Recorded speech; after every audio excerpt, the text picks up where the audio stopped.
Okay, good morning. All of you, good morning. ठीक है, तो आज हम बात करेंगे चालक और अचालक। चालक मिस कंडक्टर्स। चालक मिस कंडक्टर्स। हिंदी में बोलते हैं चालक, हिंदी में बोलते हैं चालक और इंग्लिश में बोलते हैं कंडक्टर्स। राइट। आज हम देखेंगे चालक क्या है और चालक कितने प्रकार के हैं, चालक कितने प्रकार के हैं और शुद्ध चालक कौन सा है और अशुद्ध चालक कौन से हैं, शुद्ध चालक की भूमिका क्या है और अशुद्ध चालक की भूमिका क्या है। राइट। तो आइए मैं चालू करते हैं टॉपिक।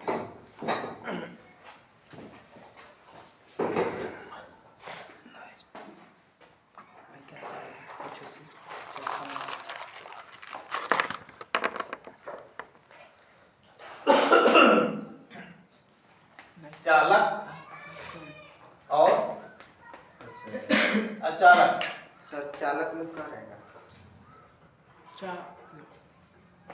चालक और अचालक जिसको कहते हैं कंडक्टर्स। क्या कहते हैं? कंडक्टर्स।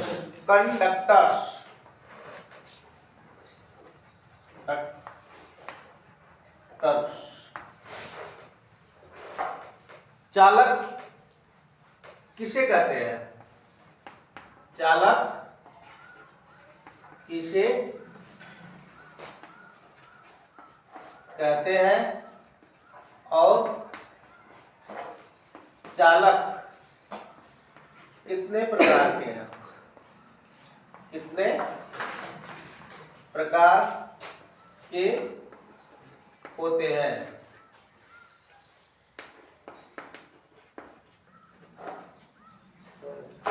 एक क्वेश्चन के साथ दो क्वेश्चन से छिपा हुआ है। चालक किसे कहते हैं और चालक कितने प्रकार के होते हैं। तो आपको समझ में आ रहा, सरगम समझ में आ रहा? तो चालक किसे कहते हैं बताओ? कंडक्टर। चालक किसे कहते हैं बताओ? उससे कहते हैं सर जो तार में धारा प्रवाहित होती है उसे चालक। विद्युत धारा।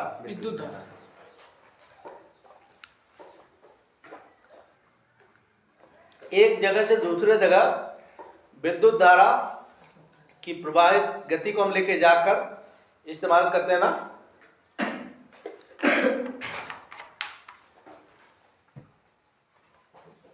विद्युत धारा एक जगह से दूसरे जगह लेके जाने के बीच में जो होता है उसे क्या कहते हैं? चालक, वायर्स।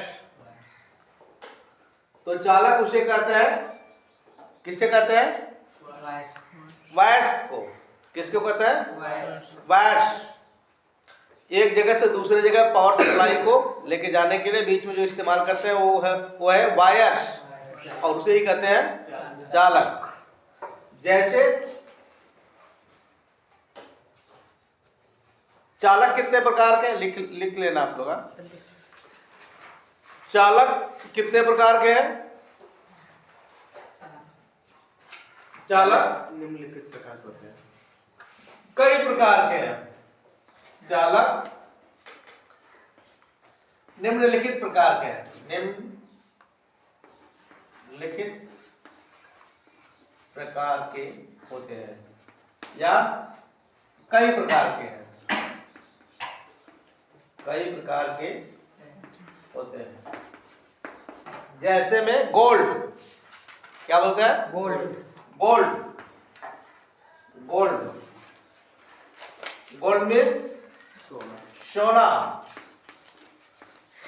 गोल्ड मीन्स सोना। सोना एक ऐसा धातु है कि सबसे शुद्ध चालक के रूप में माना जाता है। सबसे शुद्ध चालक के रूप में सोना माना जाता है, जिसमें कि लॉस ऑफ करंट न के बराबर है। लॉस ऑफ करंट न के बराबर है। न के बराबर मतलब कि वो लॉस ऑफ करंट विद्युत धारा अपने अंदर अब्सॉर्ब नहीं करता हो, खाने की क्षमता उसके अंदर नहीं है, राइट। इसलिए गोल्ड को शुद्ध चालक माना जाता है।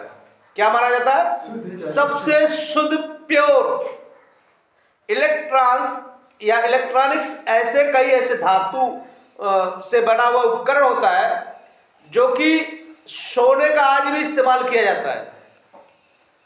ऐसे इलेक्ट्रॉनिक्स कई उपकरण होते हैं, हमारे घरों में इस्तेमाल होते हैं। फोन में सोना ही उपयोग किया जाता है। हाँ, तो कई ऐसे जगह पे जहाँ सोने का तार या सोने की सोल्डिंग या सोने की कई चीजें इस्तेमाल किया जाता है। क्यों? कि वहां पे लॉस ऑफ करंट की न के बराबर शुद्ध चालक, राइट। इसलिए पहला जो आता है सबसे सर्वोच्च होता है वो होता है सोना। क्या होता है? सोना, जिसको कहता है गोल्ड। और दूसरा होता है सिल्वर। क्या होता है? सिल्वर। सिल्वर मीन्स चांदी।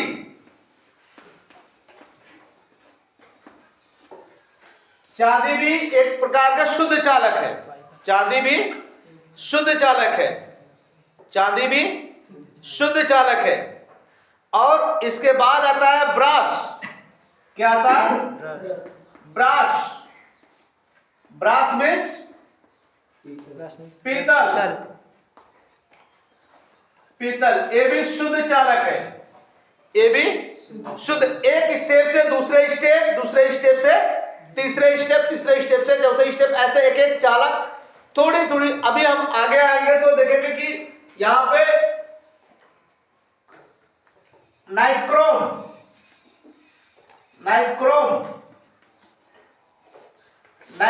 एक ऐसा उसे गलनांक, जो गलने की क्षमता बहुत अधिक ओवर हीट होने के बाद भी वो गलता नहीं है। किसमें लगाते हैं? उसमें बल्ब, जो 100 वाट की बल्ब है ना, हमारे पास 100 वाट की बल्ब है, वो बल्ब दो, 200 वाट की बल्ब होगा, 100 वाट की बल्ब होगा, ले 200 वाट। इसके अंदर आप देखो फिलामेंट है। क्या लगा हुआ है? फिलामेंट। अब ध्यान से देखेंगे तो इसके अंदर में एक तार पट्टी लगा है ना, ये तो फिलामेंट की बोलते हैं। क्या बोलते हैं? फिलामेंट। और इस जो धातु है इसमें गलनांक क्षमता बहुत अधिक होता है। ये फिलामेंट होता है नाइक्रोम धातु का। और दूसरा जो होता है कॉपर। क्या होता है? कॉपर।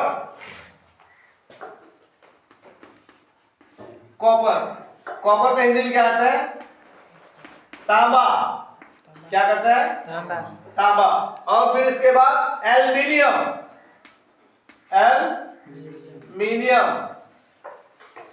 इसके बाद जीआई। क्या कहते हैं? जीआई। और इसके बाद आयरन। आयरन मीन्स लोहा। टीन। क्या कहते हैं? टीन। पहला है सोना, सिल्वर। सोना मतलब गोल्ड, सिल्वर चांदी, ब्रास पीतल, नाइक्रोम, कार्बन। क्या बोलते हैं? कार्बन। जो आप एक और है कार्बन। क्या बोलते हैं? कार्बन। जो आप Hilti machine, grinder machine, drill machine, mixie, कई ऐसे इलेक्ट्रिकल उपकरण से जो कार्बन का प्रयोग करते हैं, ये कार्बन है। ये क्या है? कार्बन। देख रहे हैं ना? ये क्या है? कार्बन। ये छोटे पीस है, लेकिन आप इसमें देखेंगे तो कार्बन में आप देखेंगे तो एक प्रकार से दूसरे, एक तरह से दूसरे जगह भी वोल्टेज की प्रवाहित गता, देखो देख रहे हैं ना? देख रहे हैं? चेक करके दिखा रहे हैं आपको। देख रहे हैं? बता रहे हैं ना? एक सिरे से दूसरे सिरे, थोड़ा सा आपको दिखाने के लिए देखो। देख रहे हैं? बता रहे हैं ना? आपके पास पेंसिल है, पेंसिल कोई लिया पेंसिल? इस पेंसिल में भी देखो कार्बन का इस्तेमाल किया जाता है, एक सिरे से दूसरे सिरे। वो कटर दो बच्ची।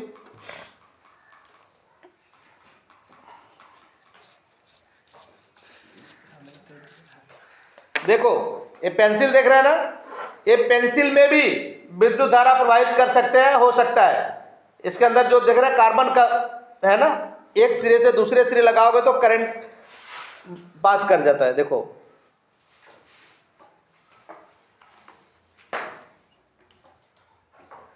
देख रहे हैं, थोड़ा सा पकड़ो इसको आराम से, धीरे से, हाथ हटाओ। ओके, आप देखो ध्यान से, देख रहे हैं, एक सिरे से दूसरे सिरे में कंटिन्यूटी बता रहा है। क्या बता रहा है? कंटिन्यूटी। क्या बता रहा है? कंटिन्यूटी। कंटिन्यूटी। तो कार्बन क्या बोलते हैं? कार्बन। कार्बन। इन सब चीजों में सबसे शुद्ध क्या है? गोल्ड। इसके बाद आता है सिल्वर, इसके बाद आता है ब्रास, और इसके बाद आता है नाइट्रोम, और इसके बाद कॉपर, एल्युमिनियम, जीआई, टिन। लेकिन इसमें लॉस ऑफ करंट सबसे ज्यादा किसमें है? लॉस ऑफ करंट सबसे ज्यादा किसमें है? टिन में। किसमें? टिन में। कैसे? समझो ध्यान से। यहां input power supply single phase 220 volt raw power. Input power supply कितना है? इनपुट पावर सप्लाई हम अगर डिजिटल क्लैंप मल्टीमीटर से चेक किए तो यहाँ पे 220 वोल्ट है, राइट। यहां से हम पावर सप्लाई लेके गए 100 मीटर आगे तार। कहां लेके गए? 100 मीटर। कितना लेके गए? 100 मीटर की दूरी पर, या 50 मीटर की दूरी पर, या 10 मीटर की दूरी पर। तो जब यहां से एक सिरे से लेके गए और यहां जब हम आएंगे, यहां पे मिलेगा इसको 210 वोल्ट या 200 वोल्ट या 200 वोल्ट। तो इनपुट में कितना है? 220 वोल्ट। कितना है? 220। लेकिन आउट में कितना मिल रहा है? आउटपुट में 200 वोल्ट। कितना मिल रहा है? तो ये 20 वोल्ट कहां गया? 20 volt minus 20 volt loss of current, minus 20 volt 20 volt loss of current. मतलब इस वायर की खाने की क्षमता है, कैपेसिटी है। इस वायर्स की खाने की क्षमता है, कैपेसिटी 20 वोल्ट अपने अंदर एब्जॉर्ब कर लेगा। ये है शुद्धता अंदर। जैसे मान लो एग्जांपल के रूप में कि आप इसको 10 रुपए हम दिए कि जाके 10 समोसा लेके आओ, और ये जाके 10 रुपए का 10 समोसा लेके आता। इसके अंदर एक कैपेसिटी है कि हम 3 खाएंगे फिर 7 पहुंचाएंगे आगे। क्या? 3 खाएंगे फिर 7 आगे पहुंचाएंगे। लेकिन इस बंदे को भेजते हैं, ये बंदा जाता है 10 लेता है, इसके अंदर भी कुछ कैपेसिटी है। ये भी 2 खाता है और फिर 8 पहुंचाता है उधर। सर ये पूरा अब आगे देखो कि इस बंदे के भेजते हैं, ये बंदा जाता है, इसके अंदर भी कैपेसिटी है कि 1 खाएंगे और 9 पहुंचाएंगे। लेकिन एक बंदा ऐसा है जो 10 का 10 लेता है और 10 का 10 वापस। शुद्ध कौन हुआ? सही कौन हुआ? सर सोना। तो इसी को कहते हैं शुद्ध और अशुद्ध। मतलब शुद्ध चालक और अशुद्ध। एक एग्जांपल के रूप में मैंने समझाने की कोशिश की आपको। इसी प्रकार से सोना सबसे शुद्ध चालक कि अगर के इनपुट आप दिए 220 तो आउट भी देगा 220 ही देगा। आउट भी देगा 220 ही वोल्ट। चांदी थोड़ा सा होगा, हो सकता है इनपुट 220 दिए तो ये हो सकता है 218 दे दे। 218 1-2 वोल्ट की डिफरेंस। ब्रास हो सकता है 220 इनपुट दिए और आउट हो सकता है 215 दे दे। 215। एल्युमिनियम हो सकता है कि आप 220 दिए इनपुट, लेकिन आउट हो सकता है 210 वोल्ट दे दे। 5 वोल्ट इसके अंदर भी लॉस ऑफ करंट है, 10 वोल्ट इसके अंदर भी लॉस ऑफ करंट है, 5 वोल्ट इसके अंदर भी लॉस ऑफ करंट है, 2 वोल्ट इसके अंदर लॉस ऑफ करंट है, लेकिन सबसे शुद्ध कौन से हुआ? सोना और चांदी। सोना और चांदी, उसके अंदर एब्जॉर्ब करने की क्षमता नहीं है, शुद्ध चालक। आप अभी पंखे की बाइंडिंग कराने जाते हैं, दुकानदार पूछता है एल्युमिनियम बाइंडिंग करूं कि कॉपर? एल्युमिनियम को पूछेंगे एल्युमिनियम क्या है, कॉपर क्या है, क्या डिफरेंट है, आपको समझ नहीं आएगा, लेकिन उसमें यूनिट की फर्क है। हो सकता है इसमें 450 मांगला है कॉपर का, एल्युमिनियम का क्या 300 रुपया, राइट? लेकिन होता क्या है कि 1 घंटे इस पंखे को चलाते हैं, 1 घंटे इस पंखे को चलाते हैं, एल्युमिनियम वाइंडिंग का और कॉपर वाइंडिंग का। सर ये हीट हो जाएगा नहीं? सॉरी, सबसे अंदर फर्क यह है कि यूनिट की फर्क आएगा। इसको 10 घंटा चलाएंगे, हो सकता है 2 यूनिट आए, लेकिन इसको एल्युमिनियम का 10 घंटा चलाएंगे, हो सकता है 3 यूनिट आ जाए, 4 यूनिट आ जाए। बिजली खाने की क्षमता, क्योंकि एल्युमिनियम तार है उसके अंदर एब्जॉर्ब करने की क्षमता, कुछ वो अपने अंदर एब्जॉर्ब करेगा, कुछ वोल्टेज अपने अंदर खाएगा, फिर वापस रन करने के लिए ईएमएफ के माध्यम से यांत्रिक ऊर्जा के रूप में काम करता है। समझ में आया मेरी बात? तो शुद्ध और अशुद्ध चालक। अब अचालक क्या है? जिसमें करंट विद्युत धारा प्रवाहित नहीं होता है। ये सब चीजों में विद्युत धारा प्रवाहित होता है, ये सब में क्या होता है? विद्युत धारा प्रवाहित होता है, लेकिन किस चीजों में विद्युत धारा प्रवाहित नहीं होता? वो अचालक। वो क्या है? अचालक, जिसको कहते हैं इंसुलेटेड। क्या कहता है? इंसुलेटेड। जैसे कि सूखी लकड़ी, क्या बोलते हैं? सूखी लकड़ी। सूखी लकड़ी। पहले जो पोल्स आते थे, पहले किस चीज के पोल्स आते थे? लकड़ी के। इसके बाद थोड़े से और डेवलप हुआ, लोगों का दिमाग विकसित हुआ, फिर इसके बाद किसका है? जीआई, लोहे के, फिर जीआई के, और इसके बाद फिर कंक्रीट के। किसका है? अभी क्या है? कंक्रीट। अभी जो पोल्स आ रहे हैं, खंबे आ रहे हैं, किस चीज के? कंक्रीट के आ रहे हैं, राइट? लेकिन इसके बाद अभी भी क्या हो रहा है? अभी अंडरग्राउंड हो गया। केबल्स, अभी मोटे मोटे केबल्स जो जा रहे हैं, आर्मर्ड केबल्स, वो किस में जा रहा है? जमीन के अंदर जा रहा है। किस में जा रहा है? जमीन के अंदर। समझ गए? सूखी लकड़ी, ये इंसुलेटर में आता है। दूसरा है रबर। क्या आता है? रबर। जब आप इलेक्ट्रिकल का काम करते हैं तो आप स्वयं की सेफ्टी के लिए रबर के जूते, रबर के चप्पल जरूर पहनना है। काम करने के समय रबर के दस्ताने, समझ गए नहीं? इससे आपके विद्युत धारा आपके शरीर में प्रवाहित नहीं होगा। उसको तो PPE, personal protective equipment. Personal protective equipment, आप अपने स्वयं की सुरक्षा के लिए, जैसे रबर के जूते, रबर के चप्पल, राइट, और रबर के हैंड ग्लव्स। समझ गए? आप हाइट में काम करें तो सेफ्टी बेल्ट, आप ऊपर कंस्ट्रक्शन का काम चल रहा है, नीचे आप काम कर रहे हैं तो सेफ्टी हेलमेट, आप बहुत ज्यादा अधिक ध्वनि वाले जगह पे काम कर रहे हैं तो एयर प्लग्स कान में, आप गर्दे माटी उड़ रहे, बहुत अधिक धूल कण गर्दे माटी उड़ रहे हैं तो वहां पे चश्मे, आप धूप में काम कर रहे हैं तो ब्लैक चश्मे। समझ गए नहीं? आप कुछ ऐसे काम कर रहे हैं जो जहां पे आपको स्किन में दिक्कत होने वाले हैं तो हैंड ग्लव्स। समझ गए? आप रोड में काम कर रहे हैं, सेफ्टी जॉकेट। किसी कंपनी में काम करते हैं तो यूनिफॉर्म होता है पर्सनल, उसका वो यूनिफॉर्म, उससे आपकी पहचान होता है। क्योंकि एक कंपनी में 10 कंस्ट्रक्शन, एक बिल्डिंग बनता है कंस्ट्रक्शन, उसमें 10 कंपनी के लोग काम करते हैं। कितने कंपनी के? 10 कंपनी के लोग काम करते हैं। कोई इलेक्ट्रिकल काम करता है, कोई प्लम्बिंग काम करता है, कोई एसी रेफ्रिजरेशन का काम करता है, कोई प्लास्टर का काम करता है, कोई सिविल का काम करता है। अनेक प्रकार की कंपनियां अनेक लोगों को मिलकर काम करते हैं। तो इससे आपकी पहचान, कभी हादसा होता है, कोई एक्सीडेंट होता है, तुरंत पता चलता है कि इस कंपनी का बंदा है, इस कंपनी का काम कर रहा है, इसलिए इस पहचान हो जाता है। किससे? यूनिफॉर्म के माध्यम से। किसके माध्यम से? यूनिफॉर्म, क्योंकि यूनिफॉर्म में लिखा होता है कौन सी कंपनी है, पीछे भी प्रिंट किया होता है और जेब पे भी प्रिंट किया होता है।